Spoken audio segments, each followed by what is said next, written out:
이제 수능이 열흘 앞으로 다가왔습니다. 남은 시간이 너무 짧긴 하지만 그 어떤 때보다도 중요한 시간이기 때문에 무엇을 해야 할까 고민이 많으시죠? 저는 딱 세 가지만 강조하고 싶어요. 탐구 과목 공부, EBS 문학 작품 정리, 그리고 낮잠 자지 않기입니다.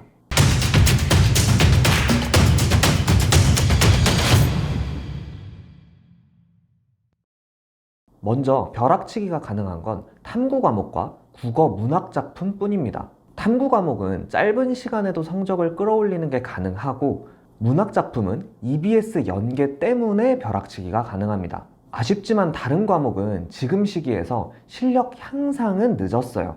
감을 잃지 않고 시간 관리를 잘할 수 있도록 꾸준히 계속해서 연습을 해주는 게 최선입니다.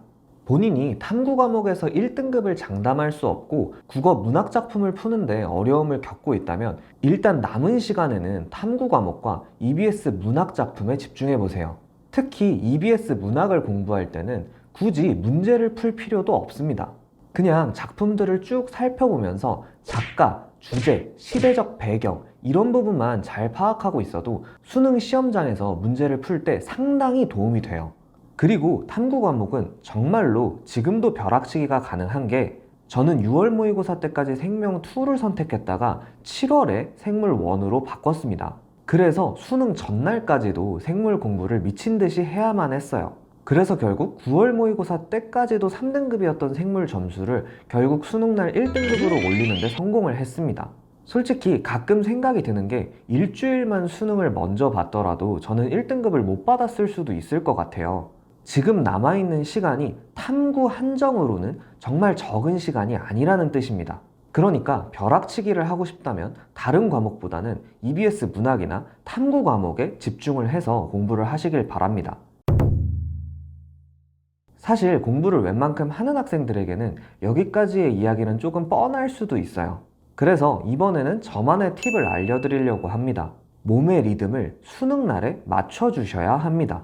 밤에 일찍 자고 낮잠을 자지 마세요.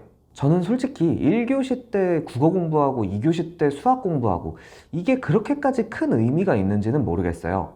그거는 크게 상관없다 생각하는데 몸의 리듬은 정말 중요합니다. 진짜로 학교에서 자꾸 낮에 잠을 자버릇하면 수능날도 졸려요. 나는 모의고사 때는 그러지 않던데? 라고 생각하시는 분들도 분명히 있을 겁니다. 그런데 수능이랑 모의고사랑 달라요. 수능은 모의고사 때보다 당연히 긴장을 더 많이 하게 되니까 에너지를 훨씬 많이 소모합니다. 그래도 영어 시험을 칠 때쯤은 긴장이 풀리게 돼요.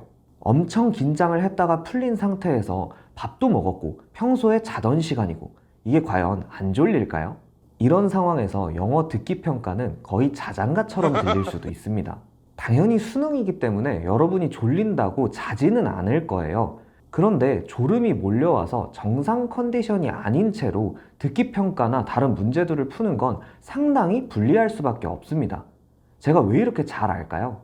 저는 수능날 처음으로 영어 듣기 평가 문제 틀려봤어요. 여러분들은 굳이 이렇게 컨디션 측면에서 리스크를 질 필요가 없습니다.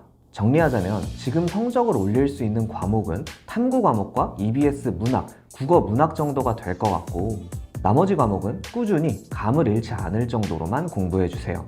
그리고 무엇을 공부하는지보다 더 중요한 건 수능날의 최상의 컨디션으로 시험을 치는 것입니다.